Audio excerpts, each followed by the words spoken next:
Здравствуйте все! Добро пожаловать на канал Магия Песка. Мои дорогие зрители, с вами, как всегда, ваша Ольга.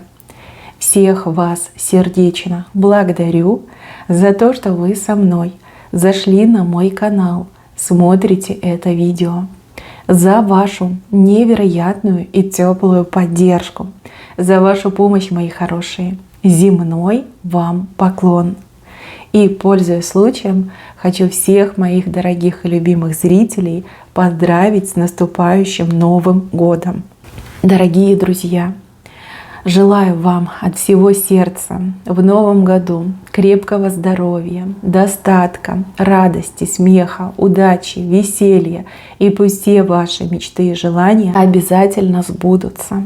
Обнимаю, целую, люблю. Сегодня у нас будет отсыпочка на мужчину. И мы с вами посмотрим, что он от вас скрывает, о чем не говорит, что на самом деле у него на сердце и в мыслях к вам.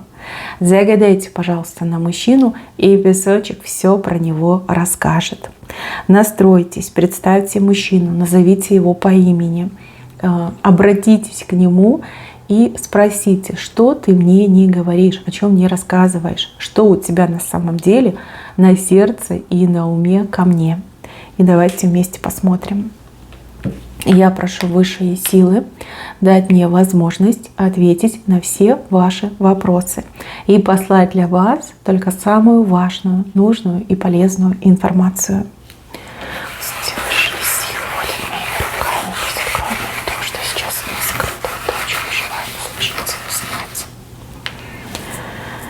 Ага, интересно, конечно. Здесь мужчина либо в принципе такой тихушник, либо у него такое воспитание, ну, либо у него такой вот прям мрачный опыт, можно и так сказать. Мужчина, который все держит в себе, он как будто бы сундучок, вот закрылся и тишина, да, и не покажет, и не скажет, у самого там сердце разрывается от любви, от тоски, да, а он прям и виду не покажет, по нему прям совсем не видно. Очень скрытный мужчина, все свои чувства он тут прям, я не знаю, за 7 замками хранит, за бронированной дверью. Никого не пускает к себе ни в голову, ни в сердце. Ну, песочку это, конечно, не помеха, песочек тут все нам показал. Девочки, мужчина очень любящий вышел, очень любящий. Любовь такая сильная, прямо, знаете, до дрожи его пробирает, любовь к вам. Но он вам эту любовь не показывает, он ее не афиширует. Опять же, вы все разные, как я сказала, да, у кого-то воспитание, у кого-то дурной опыт. Да, возможно, он какой-то женщине в прошлом раскрыл свои чувства, она взяла, да, посмеялась, да, либо попользовалась им. И это для него прям было очень болезненным ударом.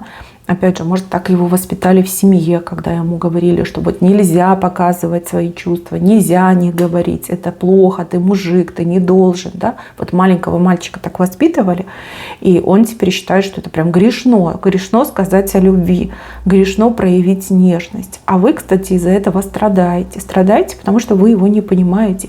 Вы до конца не понимаете, как он на самом деле к вам относится. Вам кажется, что он абсолютно равнодушный, либо он не способен на любовь, на проявление нежности. Вы его за это корите. Возможно, вы ему много раз говорили, почему ты мне не скажешь там доброе слово, ласковое слово, нежное слово, почему не говоришь о любви, а он в ответ вам там мур, да, или какой-нибудь и дальше пошел.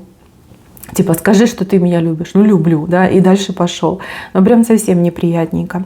А вы девушка романтичная, вам подавай комплименты, вам подавай нежность, нежные прикосновения. Вам нужно это, просто как воздух необходимо слышать слова любви. Вы без этого чахнуть начинаете, а он вам этого не дает. У кого-то вообще отыграется странная история, когда вы влюблены в друг друга, но между вами ничего не происходит, потому что мужчина занял такую позицию вот закрытого сундука, да, вообще невозможно понять, что у него там на уме. Вот, но я вам говорю, как вижу, у него любовь к вам на уме и в сердце, и эту любовь он прям бережно и тщательно скрывает и прячет. Вот. Также вижу, что у него на уме желание вам то ли что-то о себе рассказать, что прольет свет на вот это его поведение, то ли действительно вот наконец-таки решиться и сделать вам то самое признание и, кстати, плюс еще предложение, которое вскружит вам голову. Вот у кого-то хотите верить, хотите нет, но мужчина готовится к предложению. Это может быть предложение встречаться, это может быть предложение пожениться, это может быть предложение, связанное, например, с вашим общим будущим. Он прям очень готовится, ему и страшно, и язык у него каменеет, но тем не менее он к этому готовится. Слова какие-то заготавливает, потом ему это не нравится, он начинает новые слова заготавливать. Ну такой вот немножко он странный у вас. Это я так мягко говорю, что он странный. Еще у него на уме какой-то подарок, который, по его мнению, должен произвести на вас неизгладимое впечатление. Да, что-то он вам такое приобрел, либо должен подарить. Вот, и он прям смотрит на этот подарок, любуется, все пытается представить вашу реакцию, да, когда вы этот подарок получите. Мне вот непонятно с этим мужчиной. Вот я вижу, что он нормальный, живой парень, да, вот он умеет там с друзьями пообщаться, он такой рубаха-парень, можно сказать, но в отношении вас он прям очень замкнутый, очень закрытый. И я вот никак не могу понять, в чем причина, почему он так себя ведет, почему он не может вам признаться в своих чувствах. И еще здесь показано, что в самом начале, когда вы познакомились, у этого мужчины к вам, ну, чувство было такое, знаете, легкое, поверхностное. Он то ли в принципе не настроен был на любовь, то ли ему, возможно, казалось, что он не может полюбить. Да? Он думал, ну, красивая женщина, проведу с ней время, да, либо приударю за ней, да? Ну, потому что грех за такое не приударить. Вот, как-то даже какую-то дистанцию он изначально с вами взял. Дистанция не на расстоянии быть с друг другом, а дистанция вот не подпускать близко к сердцу.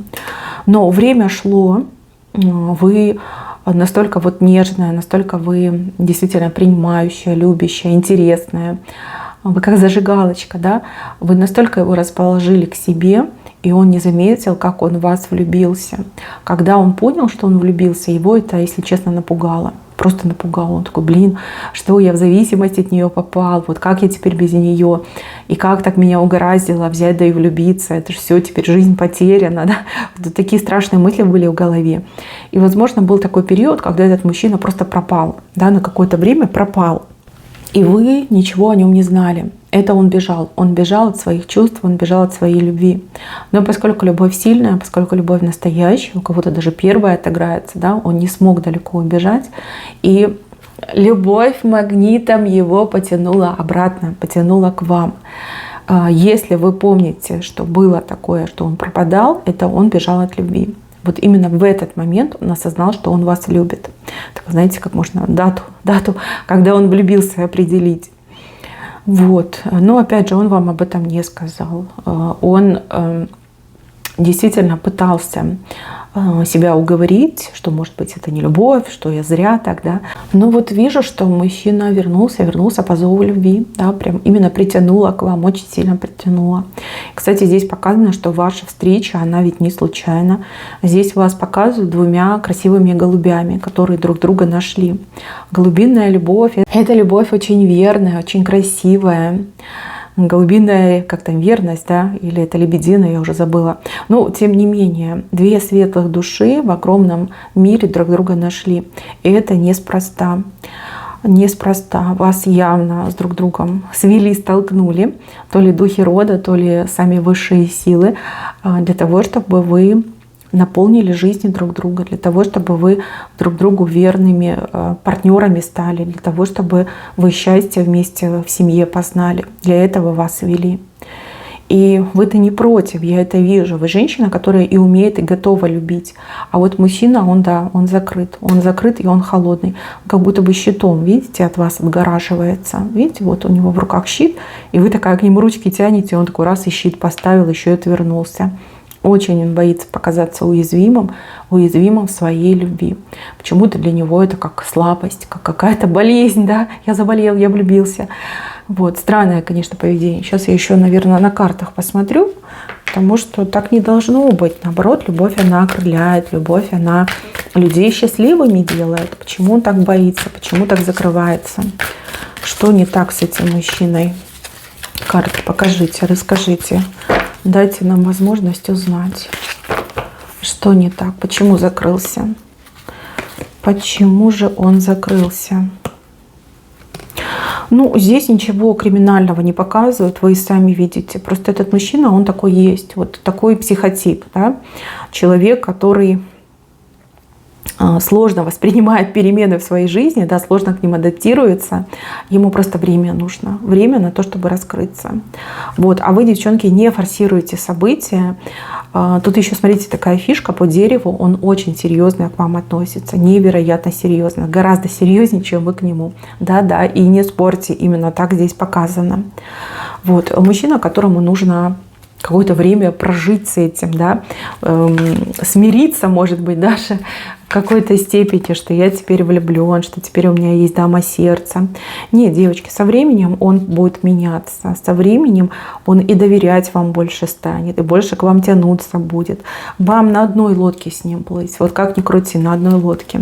Это временное событие, которое у него уйдет, пройдет, как будто бы и не было. То ли он очень скромный мужчина, то ли в обращениях с женщиной он очень скромный. То есть и так может отыграться. Не принимайте близко к сердцу, он у вас немножко ледышка. Ледышка с огромным горячим сердцем.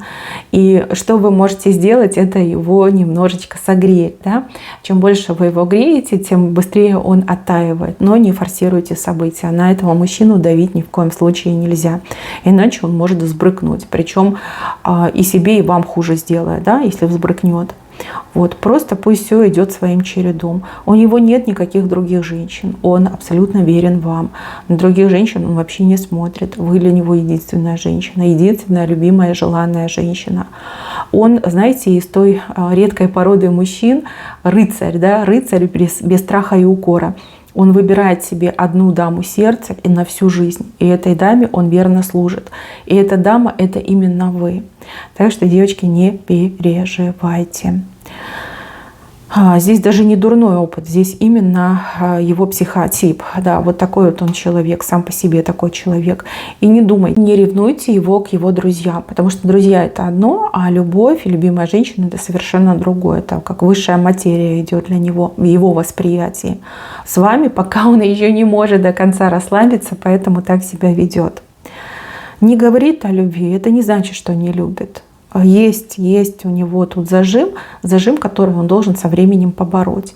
Смотрите, сейчас вы обижаете, что он не говорит о любви, а потом, как зажим этот уйдет, как начнет он вас с утра до ночи комплиментами обсыпать, ручки вам, ножки целовать, вы скажете: фу, какой противный, фу, какой приторный, слушай, ну прям надоел ты со своей любовью. Давай, что ли, для разнообразия, что ли, поругаемся. Девчонки, поверьте, такое время будет, оно здесь показано. Видите, как он к вам прильнул, девчонки, прям прильнул. И вы уже такая немножко от него: свободы, хочу свободы, ты меня он наручниками к себе приковываешь своей любовью, дай свободы, дай мне свободнее дышать, да. Из ледышки он превратится просто в такого липунчика, да, прилипнет к вам, девчонки, и прям будет вам в затылок постоянно дышать, ублажать. Вот, еще вспомните эти времена, вспомните, я вам говорю, здесь именно такого мужчину показали. Здесь нет никаких приворотов, здесь нет никакой порчи, проклятий нет. Здесь просто такой психотип мужчины. Зря вы паникуете, зря вы переживаете. Давайте лучше поговорим за будущее, за вот эти наручники и за то, что он к вам прилипнет. Мужчина, который поборет свой этот барьер, да, который сейчас, вот этот щит, он когда поборет, он его откинет, он станет невероятно нежным. Нежным, он с вами сможет расслабиться, он сможет вам доверять. И тут уже нужно будет бороться с тем, что он слишком липучий. Вот, вы там сильно на него не давите, вы лучше научитесь с ним договариваться. Поверьте, лучше такой липучий, приторный мужчина, чем мужчина-абьюзер, да, который будет вас обижать, который будет и рога вам наставлять, и еще и унижать, да, это гораздо лучше. Вот такой липунчик, он гораздо лучше. Вы это и сами, наверное, понимаете. Да, в какой-то момент вам может показаться, что приторно, что слишком много сахара, и у вас прямо скобина может пойти. Но наберитесь терпения, и с этим мужчиной, ведь с ним обо всем можно договориться, да, вы, главное, с ним договаривайтесь, проговаривайте и говорите, что вам нравится, а что не нравится. Поверьте, он все для вас делает, он пойдет на любую жертву ради вас. Вот. Это время у вас, кстати, не за горами. Мне кажется, что к концу следующего месяца он уже вот липунчиком вашим станет, и вы почувствуете, что он вас к себе приковал. Да? Куда и вы, туда и он, да? И нет от него продыху. Так что, девочки, мужчина, он сам по себе качественный, хороший, добротный, положительный. И мужчина, который действительно, как я уже сказала, да, всю свою жизнь будет посвящать вам без остатка. Забудет обо всех друзьях, забудет обо всем на свете. Вот вы у него самое главное, и вам он служит, вам он поклоняется. Да, вот такой вид отношений вас ждет. И не падайте в обморок, это неплохо на самом деле. Неплохо, когда мужчина боготворит свою женщину, неплохо, когда он ей поклоняется. Да, люди привыкли таких людей называть подкаблучниками. И еще раз говорю, это неплохо, наоборот, для женщин это хорошо.